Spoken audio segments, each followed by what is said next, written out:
As we are meeting in the halls of Congress, just down the street from here, there's a debate going on about the plan I've proposed, the American Recovery and Reinvestment Plan. This isn't some abstract debate. Last week, we learned that many of America's largest corporations are planning to lay off tens of thousands of workers. Today, we learned that last week, the number of new unemployment claims jumped to 626,000. Tomorrow, we're expecting another dismal jobs report on top of the 2.6 million jobs that we lost last year. We've lost 500,000 jobs each month for the last 2 months. Now, I believe that legislation of such magnitude as has been proposed deserves the scrutiny that it has received over the last month. I think that's a good thing. That's the way democracy is supposed to work. But these numbers that we're seeing are sending an unmistakable message, and so are the American people.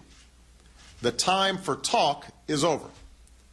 The time for action is now, because we know that if we do not act, a bad situation will become dramatically worse.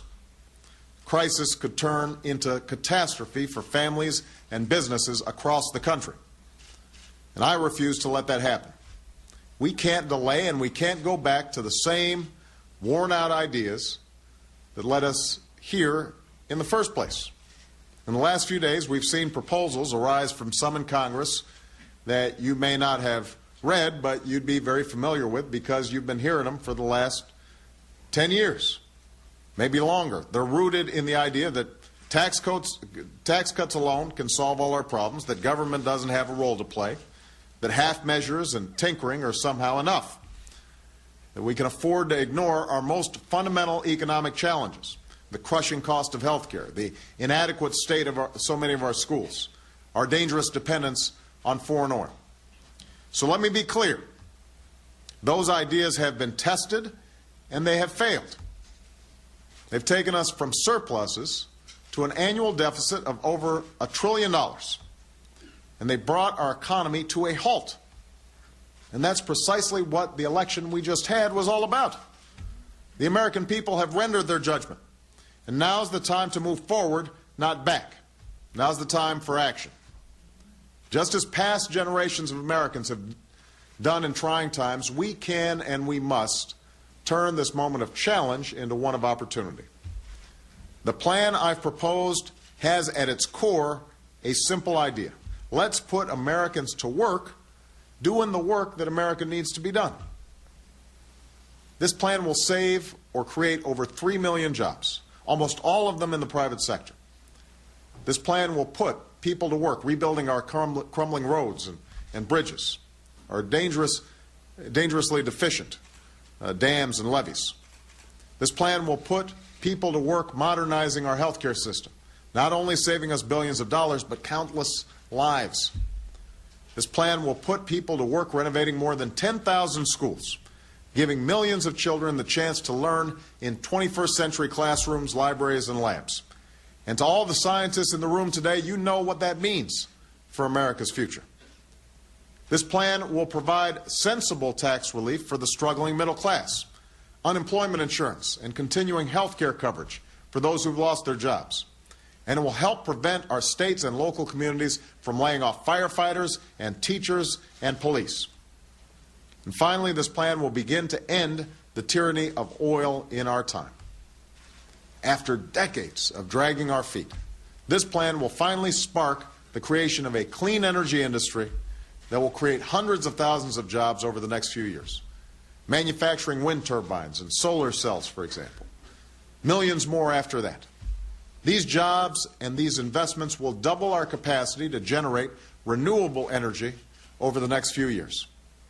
We'll fund a better, smarter electricity grid and train workers to build it, a grid that will help us ship wind and solar power from one end of this country to another.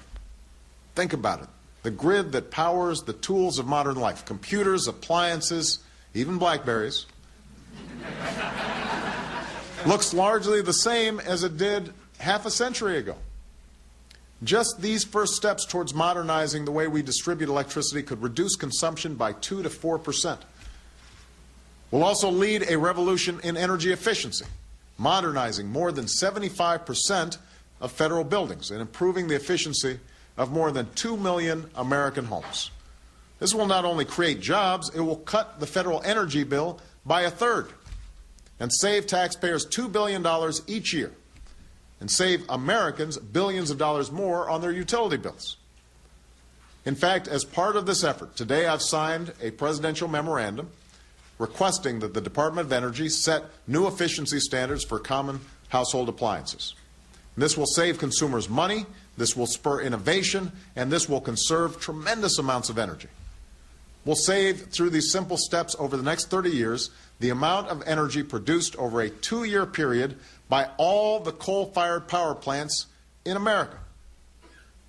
And through investments in our mass transit system to boost capacity, in our roads to reduce congestion, and in technologies that will accelerate the development of innovations like plug-in hybrid vehicles, we'll be making a significant down payment on a cleaner and more energy-independent future.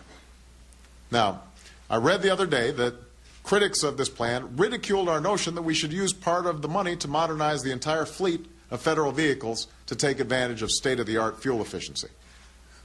This is what they called pork. You know the truth. It will not only save the government significant money over time, it will not only create manufacturing jobs for folks who are making these cars, it will set a standard for private industry to match. And so when you hear these attacks deriding something of such obvious importance as this, you have to ask yourself, are these folks serious? Is it any wonder that we haven't had a real energy policy in this country? For the last few years, I've talked about these issues with Americans from one end of this country to another. And Washington may not be ready to get serious about energy independence, but I am. And so are you. And so are the American people. Inaction is not an option that is acceptable to me, and it's certainly not acceptable to the American people. Not on energy, not on the economy, not at this critical moment. So I'm calling on all the members of Congress, Democrats and Republicans, House and Senate, to rise to this moment. No plan's perfect. There have been constructive changes made to this one over the last several weeks. I would love to see additional improvements today. But the scale and the scope of this plan is the right one. Our approach to energy is the right one. It's what America needs right now. And we need to move forward today. We can't keep on having the same old arguments over and over again that lead us to the exact same spot, where we are wasting precious energy, we're not creating jobs, we're failing to compete in the global economy, and we end up bickering at a time when the economy urgently needs action. I thank all of you for being here, and I'm eager to work with Secretary Chu and all of you as we stand up to meet the challenges of this new century. That's what the American people are looking for. That's what I expect out of Congress. That's what I believe we can deliver to our children and our grandchildren and their future. Thank you so much, everybody. I appreciate it. Thank you.